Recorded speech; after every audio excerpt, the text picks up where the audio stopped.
The moment I laid eyes on that newborn baby, my world came crashing down.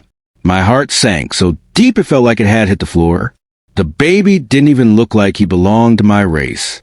It was a gut punch unlike anything I had ever felt before. Today, I'm here to lay it all out. The moment I realized my wife had been unfaithful and how everything unraveled from there. This isn't just some dramatic twist in the story. This was my real life falling apart in an instant. 7 months into my wife's pregnancy, we were on cloud 9. The doctor had just told us we were expecting a boy, and we couldn't have been more excited. We threw a small baby shower, nothing over the top, just some cake, a few fun games, and a bunch of blue balloons. We started getting everything ready for our second child.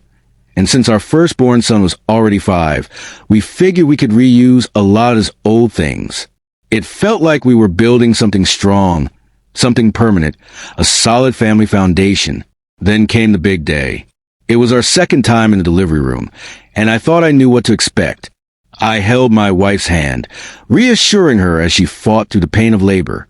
The room was buzzing with nurses, beeping machines, and controlled chaos that comes with bringing a new life into the world. But as I stood there, something gnawed at me. Looking back, I realized now that the doubts had been simmering for years. Even with our first child, I had moments of hesitation. As he got older, there were little things that didn't add up. His face, his features, none of them seemed to match mine. I brushed those thoughts aside, telling myself I was being paranoid. After all, my wife and I had been together for years, and I trusted her. We met at a park in the most random, faded way, and from that day on, we were inseparable. She got pregnant not long after we got serious, and back then, cheating was the last thing on my mind.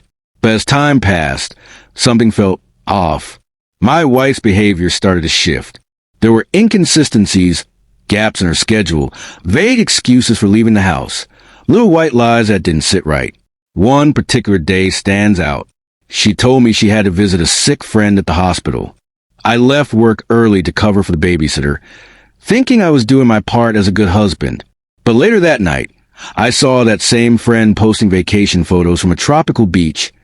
Definitely not a hospital bed.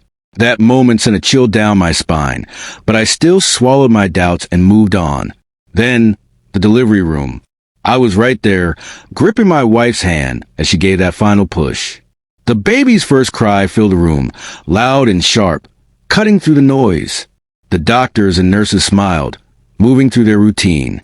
And then I saw him. My head started spinning. The baby didn't look like me. His skin tone, his features, everything about him screamed that he was of mixed race. I stood there, frozen, while the world carried on around me. The doctors and nurses kept working, acting as if nothing was out of the ordinary. But one moment stuck with me. The doctor locked eyes with me for a second, and in that brief glance, it was as if he was sizing me up, questioning, wondering if I would notice. And I did. It was like a dagger to the heart. I had spent years pushing away my doubts, convincing myself that my wife was faithful, that my concerns were just in my head. But this was undeniable proof. I was staring at a child who couldn't possibly be mine. And the worst part? My wife looked exhausted but completely unfazed. The room felt smaller, like the walls were closing in.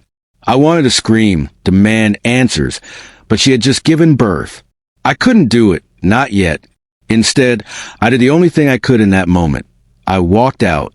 I left the hospital, unable to stomach what had just happened. Her family stepped in, helping her with the baby, while I stayed as far away as I could. There was no way I was signing that birth certificate. People started whispering, judging. Her family painted me as the bad guy, calling me heartless for leaving. But they didn't know the truth. They didn't know she was the one who had betrayed me. I was the one carrying this unbearable weight. The humiliation of being lied to, the devastation of realizing my marriage had been built on deception. But I needed more than just gut feelings and instincts. I needed proof. I ordered a DNA test for my 5-year-old son. I had to know. Had I been living a lie for years? The day those results came back was the same day I decided I was done. The child I had raised and loved for 6 years was not biologically mine. That was it. I filed for separation immediately. While my wife was still recovering from childbirth, I handed her the divorce papers. Cold? Maybe. But after everything, I had no sympathy left to give. My mom and sister were there when it all went down, and they lost it. They came after me, furious, calling me a deadbeat, an irresponsible father, a heartless man walking away from his kids. They wanted me to react, to snap, to give them a reason to say, "See? He's the bad guy." But I didn't take the bait. I stayed calm, even as they followed me from room to room, try and get a rise out of me. For 6 years, I had given my heart to that little boy. I had been there for every bedtime story, every scraped knee, every laugh and tear. And now, looking at him twisted something deep inside me. It wasn't his fault, but I couldn't shake the overwhelming sense of betrayal. It wasn't just about the boy. It was about my wife, the years of deception, the wasted time. The quiet voice in the back of my head had been right all along. Now, I'm starting over with nothing. People are quick to slap a label on me, calling me a monster for walking away. But they don't know the full story. They don't know what it's like to have your entire life ripped apart in an instant. To realize that the woman you trusted, the one you thought you'd spend forever with, was lying to you all along. This isn't just some messy breakup. This is betrayal on the deepest level. And now, I'm left picking up the pieces of a life I thought was real. People think they know the whole story, but they don't see the full picture. They don't understand the weight of what I've been carrying or the reasons behind my choices. When I left, I didn't take much, just a few shirts and jeans stuffed into a bag. I checked into one of those extended stay hotels, the kind with a tiny kitchenette and a bed that's seen better days. It wasn't meant to be permanent. I was just buying time until I found my own place, something completely separate from the life I was walking away from. Everything else, furniture, dishes, the home we built together, I left behind.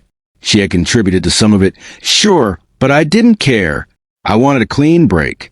I didn't want anything tying me to the past, dragging her memory along with me as I tried to start over. Even after I vanished into that hotel, she didn't stop trying to pull me back in. My phone was constantly blowing up with messages, each one laced with guilt, each one trying to make me feel like I was the villain.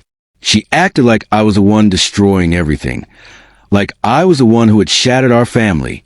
But the worst part, the part that still makes my stomach turn, was how she started using our 5-year-old son to manipulate me. Late at night, my phone would ring, and I'd hear his little voice on the other end, sobbing, begging me to come home. She put him up to it, used him as a weapon to twist the knife even deeper, as if her betrayal hadn't already gutted me, as if I wasn't already drowning in pain. Every conversation, every text, every call revolved around the same thing. How I was abandoning him, how I was turning my back on my responsibilities. People took her side, our mutual friends especially. They turned on me, calling me a heartless coward, accusing me of walking away from the child who depended on me. What they didn't understand, what they refused to see, was that I wasn't his biological father. A DNA test had confirmed it. The boy I had spent years raising, loving, and tucking into bed at night wasn't mine. But none of that seemed to matter to them. In their eyes, I was supposed to pretend like nothing had changed, to keep playing the role of dad, even though the foundation of that relationship had been built on lies. Her cheating hadn't just destroyed our marriage. It had tainted everything, even the love I had for that little boy. And that's what made it so painful. It wasn't just about the betrayal between us as partners. It was about the fact that she had let me believe I was his father, let me build my world around that belief, all while knowing the truth. To make matters worse, she didn't stop at just turning our friends against me. She wanted to make sure I was trapped. She fought the divorce every step of the way, and even pushed for child support. It was clear she wanted to keep me entangled in this mess she had created, to make sure I could never fully walk away. But why? Why wasn't she going after his real father? She had to know who he was. Yet instead of seeking him out, she doubled down, trying to keep me in the picture. Thankfully, my lawyer has been a lifeline. He tells me I have a good chance of getting out of this, that other cases like mine have ended with the courts ruling in favor of the man who was deceived. That's a relief, but it doesn't take away the emotional toll. It's not about the money, it's about the principle. It's about finally being able to reclaim my life after years of being lied to. Some people still don't get it, though. They act like my pain doesn't count, like my feelings don't matter. They tell me to just be a man and keep playing the father role, as if I should just swallow my hurt and pretend like none of this ever happened. But why should I? Why should I be forced to live a lie just because it makes things easier for everyone else? This whole experience has opened my eyes to something bigger.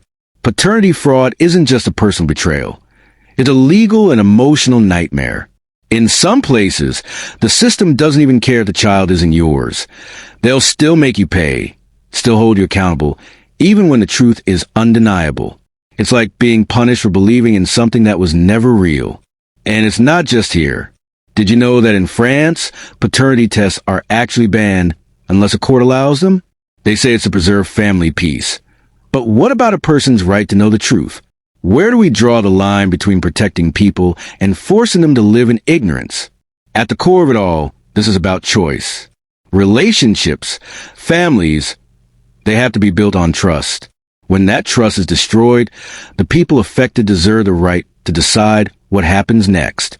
Nobody should be pressured into staying in a situation built on deception.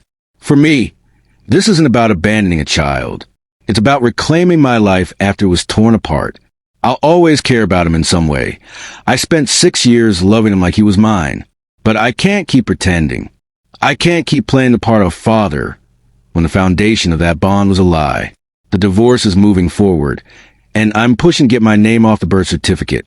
It's not about erasing him. It's about standing up for myself.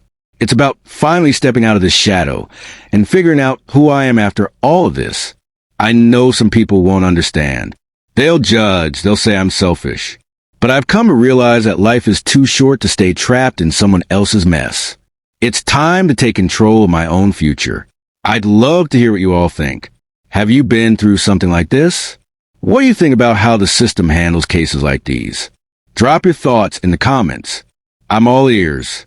Because if there's one thing I've learned through all of this, it's that nobody should have to live a lie just because it's convenient for someone else.